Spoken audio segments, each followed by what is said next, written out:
টি-20 বিশ্বকাপ ক্ৰিকেট কিয় চোৱা নাই ৰিয়ান পৰাগে সংবাদ মাধ্যমৰ সন্মুখত এই প্ৰশ্নৰ উত্তৰ দিলে ৰিয়ানে। ৰিয়ানৰ মতে বিশ্বকাপ চালে নিজৰ ওপৰত বেয়া লাগে, নিজৰ কিবা ভুল হৈ থকা যেন অনুভৱ হয়। সেইবাবে বিশ্বকাপ ক্ৰিকেট চোৱাৰ পৰা নিজক আঁতৰত ৰাখে ৰিয়ান পৰাগে।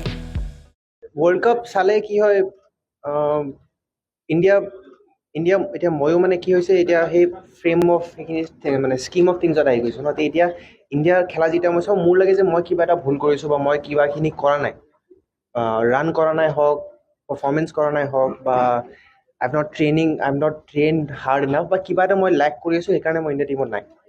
সেইটো চাই পেলাই সেই ফিলিংটো মোক নালাগে ন।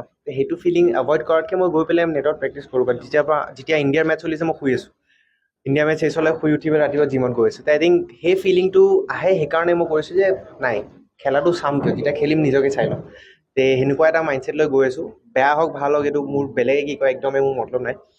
মই সেইটো বস্তু সেনেকৈ ভাবি আছোঁ যে যেতিয়া মই সিহঁতৰ খেলা চাওঁ, মোৰ লাগে কিবা এটা মই লাইক কৰিছোঁ। সেইটো বস্তু মই কৰিব বিচৰা নাই, সেইকাৰণে এতিয়া প্ৰেক্টিছ কৰোঁ। ৱৰ্ল্ড কাপ চালে কি হয়, ইণ্ডিয়া এতিয়া ময়ো মানে কি হৈছে, এতিয়া সেই ফ্ৰেম অফ সেইখিনি মানে স্কিম অফ থিংছত আহি গৈছোঁ ন। এতিয়া ইণ্ডিয়াৰ খেলা যেতিয়া মই চাওঁ, মোৰ লাগে যে মই কিবা এটা ভুল কৰিছোঁ বা মই কিবাখিনি কৰা নাই, ৰান কৰা নাই হওক, পাৰফৰ্মেঞ্চ কৰা নাই হওক, বা I am not trained hard enough, বা কিবা এটা মই লেক কৰি আছোঁ, সেইকাৰণে মই ইণ্ডিয়া টীমত নাই।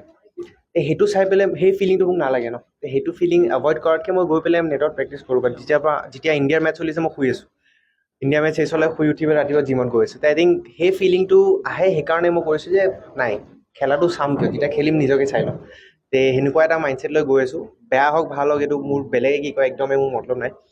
মই সেইটো বস্তু সেনেকৈ ভাবি আছোঁ যে যেতিয়া মই সিহঁতৰ খেলা চাওঁ, মোৰ লাগে কিবা এটা মই লাইক কৰিছোঁ। সেইটো বস্তু মই কৰিব বিচৰা নাই, সেইকাৰণে এতিয়া প্ৰেক্টিছ কৰোঁ।